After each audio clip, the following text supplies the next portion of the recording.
Joining us to give us an update is our platform correspondent. No, he's not, but he could be. And that is Neil Kirton, Hawke's Bay Regional Council. Neil, good morning to you. Nice to talk to you again, mate. Yeah, good morning, Michael. Okay, where are we? It's been, what's it been now? A month?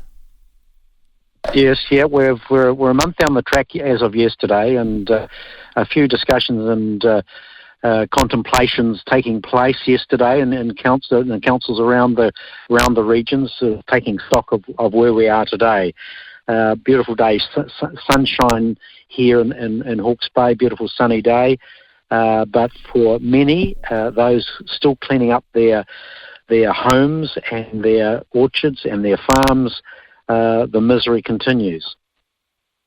We're told that you had 3 weeks to clear up all the silt around, particularly orchards, I think, and viticulture. Otherwise, the vines and the trees would start to die. Is that still the week? I mean, that 3 weeks is gone, Neil. Is it still the clean-up? Is that still the attempt to try and save what's there? Yes. There are a number of orchards and situations where they are scraping off silt, usually at levels below 300 mils, Michael. That seems to be the critical number now. That if you're beyond 300 mils, you're probably all over.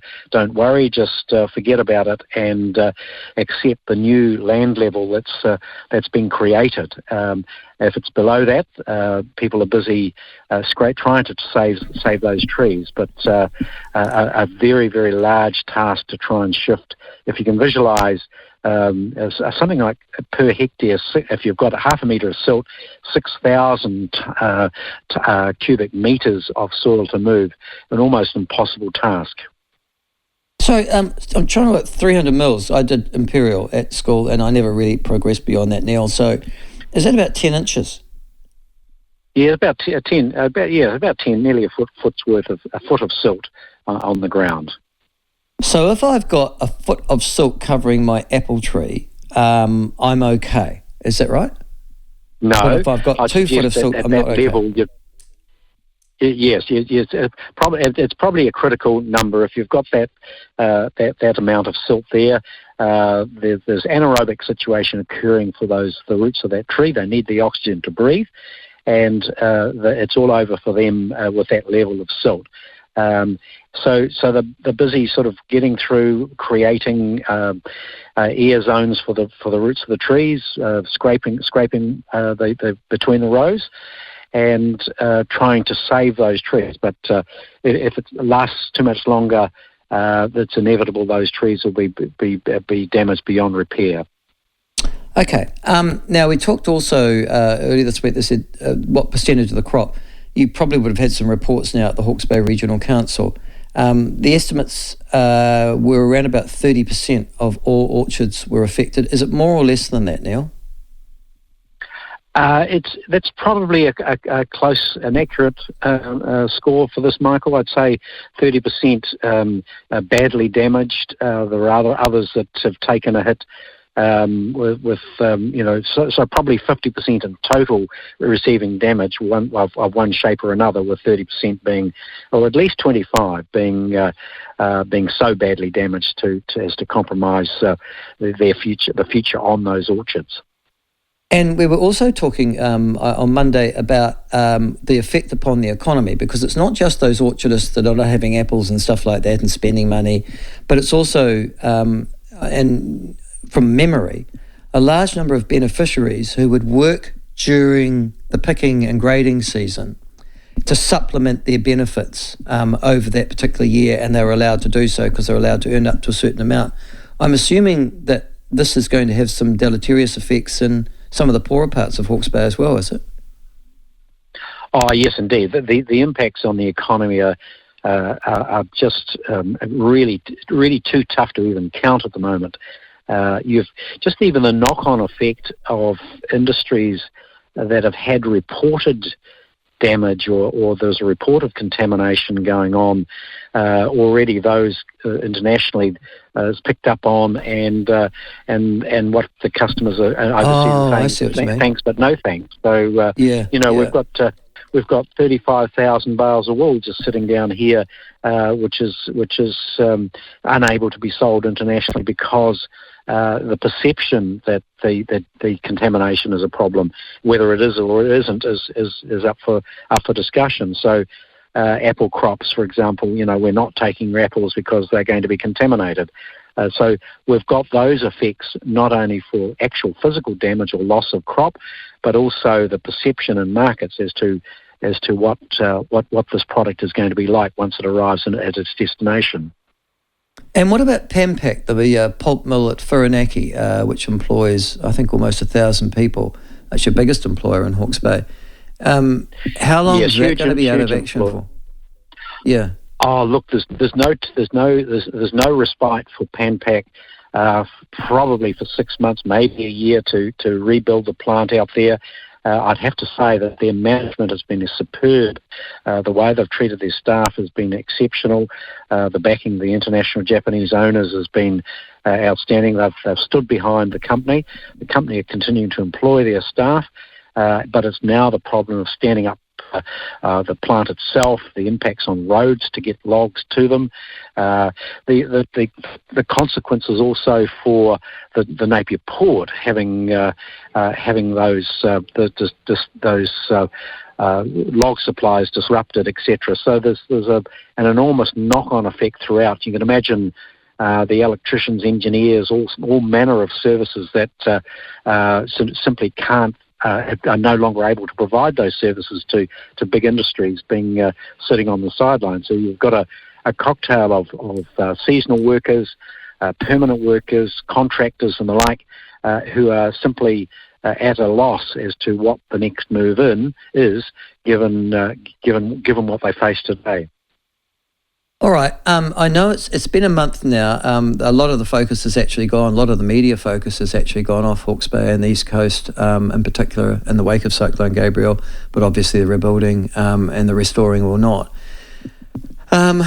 What is the government, and we all know what the short-term supplement, if you like, the government's put into that area. As you know, Prime Minister Hipkins earlier this week had a sort of minor bonfire of policies citing Cyclone Gabriel and the cleanup as one of the reasons for it. What is happening now from government? Have decisions been made as to the structure in which is going to be used for recovery? Have they even got their minds, Neil, around what that recovery is going to look like? Well, that process has been signed off by Cabinet, and I think it was the announcement yesterday with the appointment of a recovery manager, and then the structure that's designed to take us forward. And it seems as though there's a measure of sense in that the actual delivery entity, the agency that they've chosen, is lean, hopefully mean, and is going to just make those hard decisions as to what that recovery looks like. Probably the most contentious issue is land use going forward. If you've got a house in the Esk Valley or Puketapu area, Dartmoor, do you rebuild? Do your insurance companies paid you out? What do you do next? Where do you set your new life up? So it's that land use issue is of high importance in terms of re-establishing, setting up. We've got infrastructure, we've got roading, etc. We've got to put that infrastructure back together, and we're talking hundreds of millions of dollars to affect that. The government are going to have to step in and come to some very significant decisions around that. We've got meetings with Stuart Nash later in the week to start to flesh that out, and it seems as though the entity taking that forward is shaping all of those discussions. So a lot of work ahead of us. Now I see you've got an oversight board for Hawke's Bay that is going to be established. They're going to have, I'm just reading it here, 6 locally appointed directors and an independent chair appointed by the government. You've got an interim recovery manager. Her name is Kiriana Brooking. who I understand is is a Maori lady who was chief executive of the Hawke's Bay District Health Board prior to its disestablishment. The 6 locally appointed directors, are they going to be appointed, from the political milieu, so they'd be something like the mayors, or the chairman of the Hawke's Bay Regional Council, or are they going to be people with, commercial or engineering skills, or a combination of both?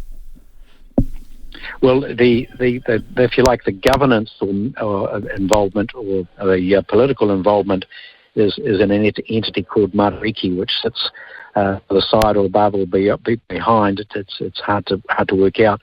So what I think is a smart move is to have actually contained that political bun fight, as you know, Hawke's Bay is renowned for, at that level, whereas the 6 directors with commercial experience, etc., not entirely immune from the political process, Michael, as you know, but likely to at least have some commercial nous to go along and get things done.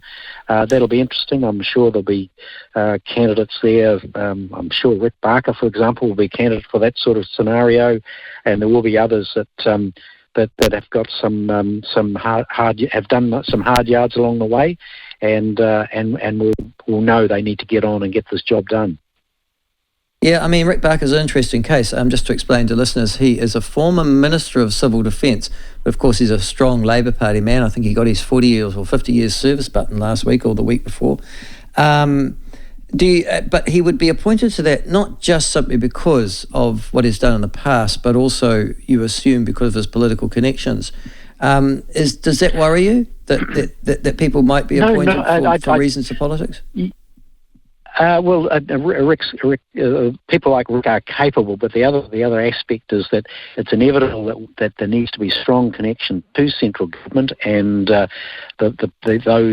entity needs to have a big conversation at a minister level. So therefore, that skill set is probably well worthwhile having there. So that's how I view that, rather than the other angle being a totally political appointment. I don't think that is in play here. I think it's the reverse. You wouldn't want to change your government then, would you, Neil? Well, that's the problem. If there is a change of government, it's those deck chairs need to be shuffled. What are your plans after October, Michael? Perhaps you could come up here and help us out. Well, I don't know if you are going to get a change of government. Actually, we talked about that yesterday. Might need to change the National Party leader first. Anyhow, I'm just putting all that to one side. You could be the National Party appointee, Michael.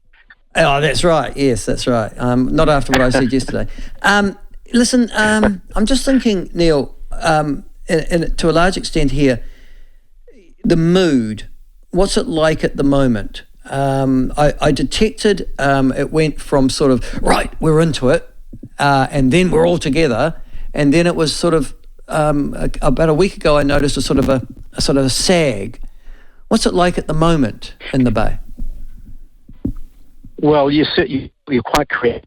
That whole euphoria and the adrenaline pumping during the height of the storm and post storm, that's waning, and a lot of questions being asked to practically deal with the problems, getting rid of silt, getting rid of logs, getting rid of junk on the side of the road. What happened? Why did this happen to me? Those sort of angry questions emerging, attending and talking to people in the Esk Valley, quite understand anger at what happened. We need to review how we did perform and we were able to respond to the emergency. How did we get people out when the evacuation notice was given, etc. They are substantial questions. Go to the heart of the recovery process, or at least the evacuation process. So a lot of hard questions to answer there. Not answers being given currently, and we need to address that.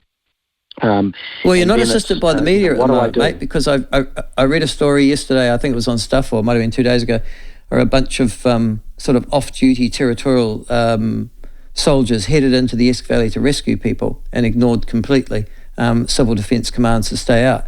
You're going to get more stories like that, I suspect, into the future.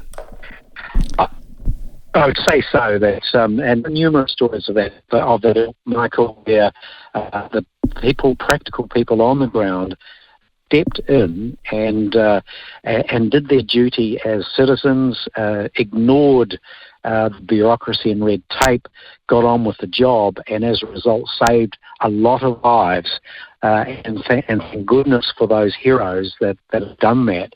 And it really begs a question, and I've always had a complaint about the structure of our civil defence, the way we've centralised, bureaucratised that's a complaint I've had for the last decade around Hawke's Bay civil defence. And quite frankly, that's proven correct. That the people on the ground should have been given the resources, the powers, the opportunity to do their thing, whereas waiting for a bureaucrat somewhere out of town to do it is folly in our entire civil defence structure. Okay. And finally, the inquiry into Slash. It's going. It's been announced by Stuart Nash, obviously a member of Parliament, a minister there. He's refusing to contemplate adding Hawke's Bay to it. His argument is that to add Hawke's Bay to it would simply add to the length of the inquiry, and he wants it shorter rather than longer. Does that logic hold sway with you? Oh, it does, Michael. There's what concerns me is the mythology that's grown up around Slash. I mean, the reality is that the vast percentage of damage done by way of vegetation and wood coming down the rivers, clogging up the bridges and causing the problem with once those beaver dams broke. When you examine what wood was there, much less Slash, little Slash in fact, much more to do with whole hillsides coming down of whole trees with roots on, etc. Nothing to do with forestry. And we've done some good analysis on that, and those results will be made public. So what concerns me is the media in creating this firestorm of opposition to forestry and Slash in particular, have ignored the facts of the matter.